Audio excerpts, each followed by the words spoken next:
Ulug' Ramzan oyida Xitoy kommunist ishg'olchilarining Sharq Turkistonda musulmonlarni haqorat qilib, aroq ichish musobaqalari o'tkazganligi xabar qilingan edi.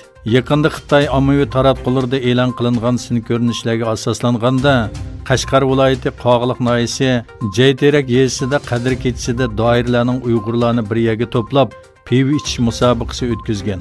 Hamma yerda aroq va tamaki setishni majburiy qilgan Xitoy har yili Ramzonda bu zamonaviy madaniyatni ilgari surish nomida bu xil faoliyatlarni uyushtirib kelmoqda. Ko'zatchilar Ramzonda o'tkazilgan bu xil faoliyatlarning Uyg'ur musulmonlarining diniy e'tiqodiga haqorat qilishni maqsad qilganligini, buning diniy va millatidan yiroqlashtirib, xitoylashtirish va assimilyatsiya siyosatining bir parchasi ekanligini bildirdi.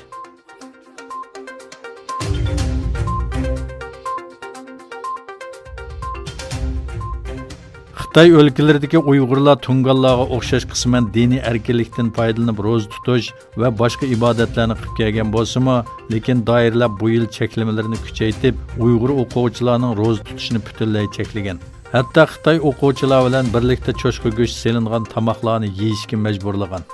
Zimiston to'rining ziyoratini qabul qilgan Shandong o'lkasidagi bir o'rta maktab o'quvchisi maktabdagi barliq Uyg'ur o'quvchilarning Ramzon oyida tomoq yeyish kerakligi, Xitoy o'quvchilariga o'xshash cho'chqa go'sht yeyishga majbur bo'lganligi va ularning ro'za tutishiga ruxsat qilinmasligi haqida markazdan buyruq kelganligini aytdi.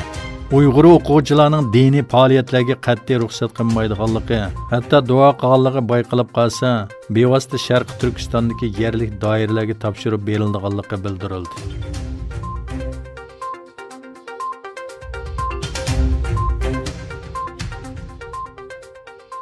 Xitoy virusi yuqumiga qarshi vaksina va dori tadqiqoti davomlashayotgan bir paytda Xitoyning sharq shimolida yangi bir yuqum to'lqini ko'tarildi va virusning o'zgarganligiga doir savol ishoratlari paydo qildi. Yangi bayqashlarga asoslanganda Xitoy virusining yoshirin mezgili 1 yoki 2 haftadan texim uzun bo'lishi mumkin. Xitoy doktorlari sharq shimoldagi o'lkalarda yuqumlanuvchilarning o'xshash bo'lmagan shaklda o'ttirg'i chiqqanligini bildirdi.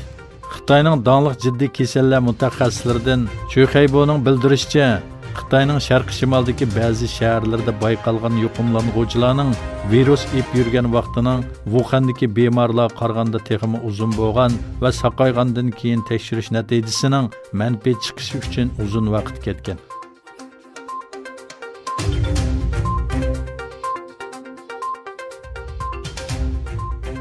Wuhan virusi yuqumini yaxshi kontrol qilmaganligi sababli Xitoyni ayblab kelayotgan Oqsaroy 20 betlik bir doklad e'lon qildi.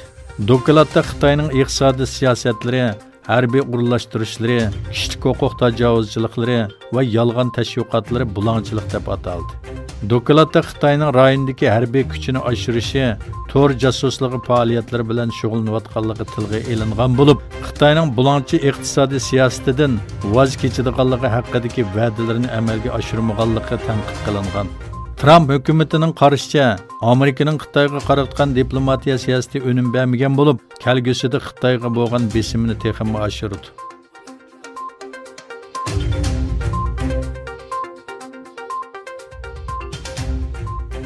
Xitoy Tashqi ishlar ministrligi yozma bayonot e'lon qilib, Amerika Tashqi ishlar ministri Pompeoning Tayvan rahbari Tsai Ing-wenni prezident deb ataganligiga norozilik bildirdi. Xitoy Tashqi ishlar ministrligi chorshanba kuni mundaq dedi: Amerika davlat ishlari kotibi Pompeo bayonot e'lon qilib, Tayvan rahbari Tsai Ing-wenning vazifaga o'ltirganligini tabrikladi va uni atalmish prezident deb atadi.